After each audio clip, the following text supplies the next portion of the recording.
what is the process to start defining the prompts that you should give? And I think that you need to invert your thinking to get here, which is take what you're doing today and write it out in as many discrete steps as possible. So in my world, it's like understand who the company is. Then once I understand who the company is, I want to know who they target. Once I know who they target, then I can think about my data sources. Once I think about my data sources, then I can think about creative ideas to come up with. Once we have creative ideas, then I can help with messaging. And so I have those steps in my head, and they have never been sort of spoken out loud. And now that they're spoken out loud and I have a process for them, I can zoom into one particular part, which is take context on the company and figure out what I would do. And now I have a small unit of value that I can get GPT to help me with, right? And the more of those small units of value I can string together, it helps me evaluate what the AI is doing. So I know, like, I look at these things, and because I know this customer really well, I'm like, bad idea, good idea, good idea, good idea. And there are enough good ideas because I have constrained the problem well enough. So you need to dissect your process. Just write it out on a whiteboard. Just write down like exactly what you're doing. And that should be enough. Operationalization. I have the same problem. That's so hard. It's so hard. I think actually this is not a productivity hack, which is weird because that's how a lot of people think about it. They think about this like, oh, well, I can take what I used to do in 10 hours and do it in 2.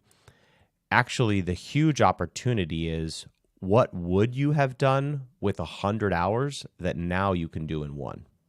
So something that you would have never done, you just would never have done. Like, for example, one of the campaigns that we're running, it takes in a company description and nothing else.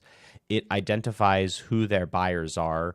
And then in my case, it provides basically a Google search for how you would find the exact moments that those buyers would need you, which is like what my product does. My product can sort an entire market's worth of jobs data to find the perfect moment for you for the companies that you target.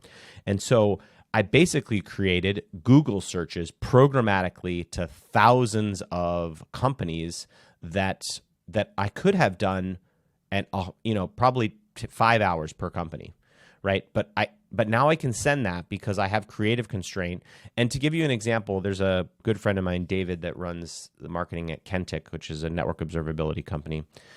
I know them like pretty well. I have some understanding about what they do.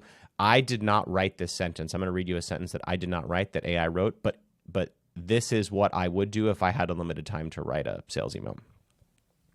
And this is an example of one of those search queries. So they do network observability. So they tell you if your network is down and what pieces are down and why it's down, et cetera. So show me job descriptions for Network Operations Center, NOC, managers that mention challenges in network performance monitoring, maintaining network health, improving visibility across cloud and on-premise infrastructure, and ensuring fast troubleshooting for networks. So the AI put together that search without, like, it invented the title, which is like, right? It invented the problems that exist in the title, and then it basically wrote a Google search query for how you would search inside of my system for the problems that they solve. So amazingly great email that an account executive could send 1 a day. I don't know, 2 or 3 a day. So I think the greatest opportunity in AI is how do you apply that creativity, constrain it, give it context, but then do that at scale. And that's how you stay you just have a gigantic leap among the people that don't have, sales teams of 100.